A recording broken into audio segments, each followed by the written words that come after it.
సిద్ధార్థ రెడ్డి గారు ఎదిగినాడు, చాలానే ఎదిగినాడు, పర్లే ఆడాడు గుర్తుపడతారు. ఈ బెంగళూరులో కూడా ఆడ సెల్ఫీలు అడుగుతారు నన్ను.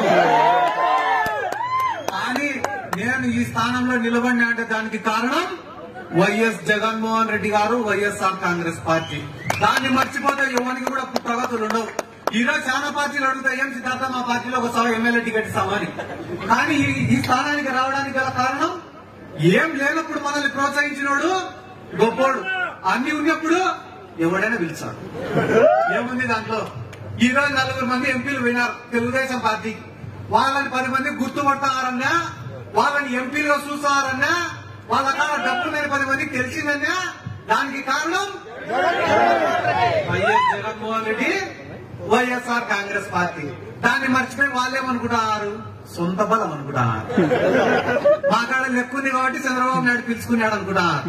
మా పైన చంద్రబాబు నాయుడు విపరీతమైన లవ్వు అనుకుంటారు. చేరినాక తెలుస్తుంది లవ్వు లేదా. మీరు ఒక 2 నెలలు ఉంటే మీరు ఎంతసేపు ఉంటే ఇంకా 1 సైడ్ లవ్వే. మీరు చంద్రబాబుని ప్రేమించాల్సిందే, ఆయన ప్రేమించాడు. మా నియోజకవర్గంలో కూడా మొన్న ఒకటి చెప్తాడు, నేను పోయి చంద్రబాబు నాయుడిని కలిసి వచ్చినా పాపం నన్ను చూసినే కన్నీళ్లు పెట్టుకుని దగ్గరికి తీసుకున్నాడు చంద్రబాబు అంటే వ్యక్తికి కూడా. 40 ఏళ్ళు కాపురం చేసి ఆయన భార్యకే తెలియదు ఆయన ఏడుస్తాడో.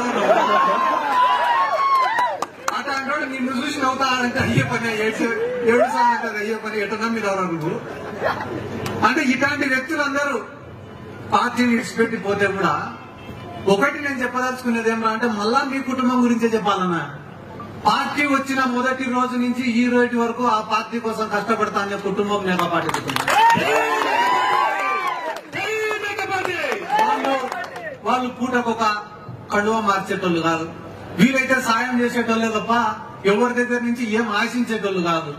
ఎందుకంటే డబ్బులు అందరి కాడ ఉన్నాయన్న ఈ కాలంలో. ఆ కోకాపేటలో ఎకరం ఉంటే 100 కోట్లు. ఎవరి కాడ డబ్బులు లేవు, డబ్బుకు విలువ లేదు. డబ్బు ఉండడం ముఖ్యం కాదు, ఆ డబ్బును ఖర్చు పెట్టే గుణం కూడా ఉండాలా. 10 మందికి సాయం చేసేదానికి ఆ గుండె కూడా ఉండాలా. ఆయన ఎవరు అమెరికా నుంచి వచ్చినాడని ఇప్పుడే చెప్తున్నారు. మరి ఏమన్నా ఆయన వర్చువల్ లో ఓట్లు అడుగుతాడేమో నాకు తెలియదు.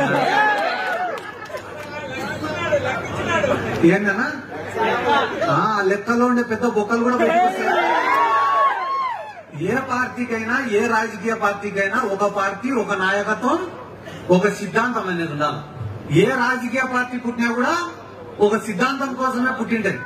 కూడు గూడు గుడ్డ అని చెప్పి ఒక పార్టీ పుట్టింది. తెలుగువాడి ఆత్మగౌరవం కోసం అని చెప్పి ఒక పార్టీ పుట్టింది. పెట్టుబడిదారులకు వ్యతిరేకంగా అని చెప్పి ఒక పార్టీ పుట్టింది. సమసమాజ స్థాపన అని చెప్పి ఒక పార్టీ పుట్టింది. వైఎస్ఆర్ ఆశయ సాధన కోసం అని చెప్పి ఒక పార్టీ పుట్టింది. తెలంగాణ రాష్ట్రాన్ని సాధించడమే ధ్యేయం అని చెప్పి ఒక పార్టీ పుట్టింది. ఏ సిద్ధాంతం లేని పార్టీ కూడా ఒకటి ఉంది, అది జనసేన పార్టీ. చంద్రబాబు నాయుడు ముఖ్యమంత్రి చేసేదానికి పుట్టిన పార్టీ చంద్రబాబు ఇంటికి పెట్టుకునే పార్టీ.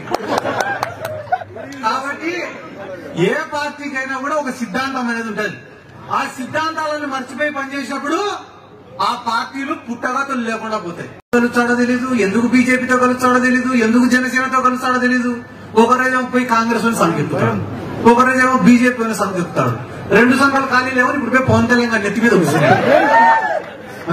ఆ పవన్ కళ్యాణ్ ఎందుకు ఊగిపోయి మాట్లాడతాడో నాకు అర్థం కాదు. నేను ఇప్పుడు ఒక 5 నిమిషాల నుంచి మాట్లాడతాను, మసంగా మాట్లాడతాను, నిలబడుతాను. ఏం వాళ్ళందరూ నా మాట వినడం లేదా? ఎవరో పక్కుండేటోళ్ళు నవ్వుకోవడం లేదా? ఎవరి మాట వాళ్ళది.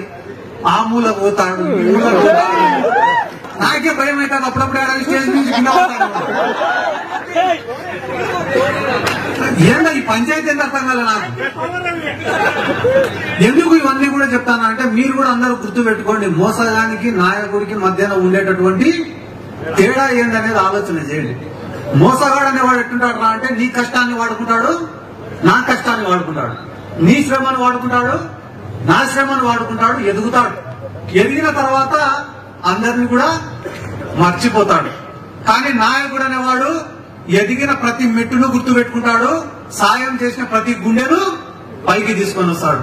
జగన్మోహన్ రెడ్డిని నమ్ముకునే ప్రతి కార్యకర్త కూడా ఈ రోజు ఒక ఎంపీటీసీనో, జెడ్పీటీసీనో, సర్పంచో, మున్సిపల్ చైర్మన్, కౌన్సిలర్ లో, కార్పొరేటర్ లో, లేకుంటే కార్పొరేషన్ చైర్మన్ లో ఎమ్మెల్యేలో, ఎంపీలో, రాజ్యసభ సభ్యులు, చిన్న చిన్న బీసీలు, ఎస్సీలు, ఎస్టీలు, మైనార్టీలు పెద్ద పెద్ద స్థానాలలో కూర్చొన్నారు కదా. పవన్ కళ్యాణ్ నమ్ముకునేది ఏం చేస్తారు? సైకిల్ గుర్తు పట్టుకొని తిరుగుతారు. ఏం చేస్తారు? సైకిల్ గుర్తు. ఆ మాట అనకూడదు కానీ తప్పడంలో ఏం చేయమంటావు? ఎంత కంట్రోల్ చేసుకునే టెంప్ట్ చేస్తాను. నేను అడిగేది మళ్ళా వాస్తవమా కదా అని ఆలోచించమని మాత్రమే నేను చెప్తానా. వైసీపీ చెప్పేది వినండి, తెలుగుదేశం వాడు చెప్పేది వినండి, జనసేన వాడు చెప్పేది వినండి. కానీ నిజమేందో ఆలోచించాల్సినటువంటి బాధ్యత ఇక్కడ ఉన్న ప్రతి ఒక్కడి పైన ఉంది. ఎందుకంటే మంచి చేసి కూడా ఓట్లు గెలిచలేకుంటేటన్నా మనం తప్పుడు వాళ్ళే గెలుస్తారు. స్టేజ్ పైకి ఎక్కిన వాళ్ళని చెప్పి 2 నిమిషాలు మాట్లాడు, 2 నిమిషాలు మాట్లాడు, 2 నిమిషాలు మాట్లాడంటే 2 నిమిషాలు మాట్లాడడానికి మేముండే తెలుగుదేశంలోనా? తెలుగుదేశం వాడు ఏం చేయలే కాబట్టి 1 నిమిషంలో మాట్లాడి వెళ్ళిపోవచ్చు. ఎందుకంటే చెప్పుకునేదానికి ఏం లేవు. కానీ మేముండేది వైఎస్ఆర్ కాంగ్రెస్ పార్టీలోనా? అసలు మహిళలు ఏడైనా ఆసరా ప్రోగ్రాం లేకపోయి మైక్ ఇస్తే వాళ్ళు లాక్కునే ఇవ్వడంలే మైకు. ఎందుకంటే నాకు తెలిసిండొచ్చు, తెలియకపోయిండొచ్చు. కానీ ప్రభుత్వం ద్వారా లబ్ధి పొందిన ప్రతి ఒక్కరికి తెలుసన్న జగన్మోహన్ రెడ్డి గారు చేసిన సాయం ఏందనేది. 2,50,000 కోట్ల రూపాయలు ప్రజలకు ఇచ్చిన జగన్మోహన్ రెడ్డి గెలిచకుంటే ఏం చేశాడని గెలిచాడు సార్ చంద్రబాబు నాయుడు? ఏం చేశాడు చంద్రబాబు నాయుడు? మోసం చేసినాడు. మోసమే చేసినాడు చంద్రబాబు నాయుడు. అమరావతిలో రాజధాని కడతా అని చెప్పి భూములు కొట్టేసినాడు. నీరు చెట్టు కార్యక్రమాలు చేస్తా అని చెప్పి రోడ్లు వేయకుండా బిల్లు పెట్టుకొని తిన్నాడు. జన్మభూమి కమిటీలు అంటున్నా. ఈ జన్మభూమి కమిటీలు చెప్పడం మర్చిపోయినా. మా ఊర్లో ఒక రేషన్ కార్డు రావాలన్నా జన్మభూమి కమిటీ సంతకం పెట్టాలి.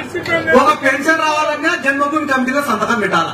ఒక ఎస్సీ కార్పొరేషన్ లోన్ రావాలన్నా, బీసీ కార్పొరేషన్ లోన్ రావాలన్నా, ఏం కావాలన్నా కూడా జన్మభూమి కమిటీల సంతకం. లాస్ట్ మొగుడు పిల్ల సంసారం చేయాలన్నా వాళ్ళ సంతకం. కానీ ఈ రోజు పేదవాడికి సంక్షేమ పథకాలు అనేవి ఎట్లా అప్లై చేసుకోవాలో కూడా తెలియదు, ఏమేమి పథకాలు వస్తాయో కూడా తెలియదు. అట్లాంటిది ఈ రోజు పేదవాళ్ళు సచివాలయానికి పోయి వాలంటీర్ల కాడికి పోయి మాకెందుకు రాల పథకాలని చెప్పి కొట్లాడుతున్నారు. ఆ స్టేజ్ లో నిలబెట్టింది ఎవరు? ఓటు పడేది ఎవరికి? నా శత్రువులు ఉన్నారు. నా ఒక్కొక్కరి కాడ 1000 కోట్ల ఆస్తులుండే. నిలబడి దగ్గర 1-2 కోట్ల రూపాయలు వస్తాయి. మేము బయటికి పోవాలంటే అప్పు చేయాలి. అయినా కూడా వాళ్ళ అవతలను ఎదుర్కోగలుగుతామంటే దానికి కారణం వైఎస్ జగన్మోహన్ రెడ్డి మాకు ఇచ్చేటటువంటి సపోర్ట్.